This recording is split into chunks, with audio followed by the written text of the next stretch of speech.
Hi guys, you know me, I'm Ahmed. Uh, Today I'm here with 5 more questions from past papers.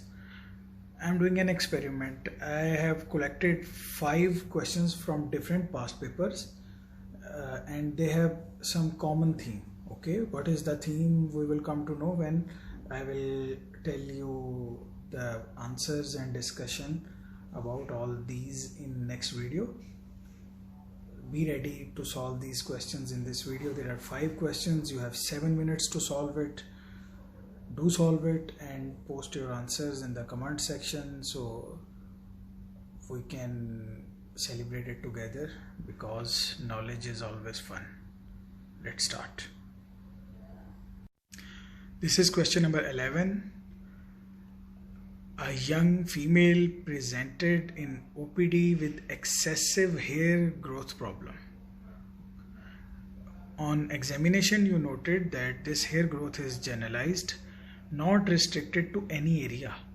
She is known epileptic and taking her medication regularly. She is fit-free for last 10 months. What is your clinical diagnosis? Options are hirsutism,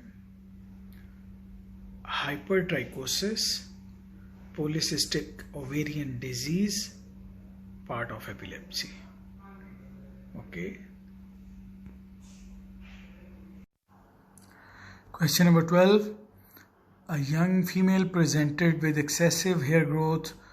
You noted on examination that these hair are thick and dark pigmented. Pattern of growth is similar to male. She is obese. Menstrual cycle irregularities are present. Which of the following tests will help you to differentiate in most common causes? Number 1, TSH, dexamethasone suppression test. Number 2, DHEA and testosterone levels. Number 3, CBC and CRP. Number 4, LH and TSH. Question number 13. Note third question, and note that every question is starting with same sentence almost. A young female presented with excessive hair growth. You noted on examination that these hair are thick and dark pigmented. Pattern of growth is similar to males. She is not obese. Menstrual cycle is regular. After getting normal lab reports, your diagnosis is idiopathic hirsutism. Which of the following is drug of choice for it? Spironolactone, metformin, clomiphene, oral contraceptive pills. Question number 14. A young female presented with excessive hair growth. You noted on examination that these hair are thick, dark pigmented. Pattern of growth is similar to male pattern. She is obese. Menstrual cycle irregularities are present. After investigation, you come to the diagnosis of polycystic ovarian disease, PCO, polycystic ovarian disease. All of the following can be used in the treatment of polycystic ovarian disease except oral contraceptive pills, spironolactone, metformin, glibenclamide. Question number 15. A young female presented with excessive hair growth.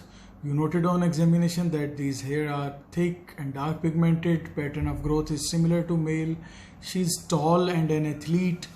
Weight is within normal limits. No menstrual abnormalities. What is your most likely diagnosis? Phrase last sentence is missing. What is your most likely diagnosis in this case? A. Polycystic ovarian disease, hypothyroidism, anabolic steroids, congenital adrenal hyperplasia. You have already noted that these all questions are within same frame of knowledge. Okay, do solve this and subscribe the channel so we can discuss this in next video. It will be fun, and post your answers. I'm waiting for you. Bye.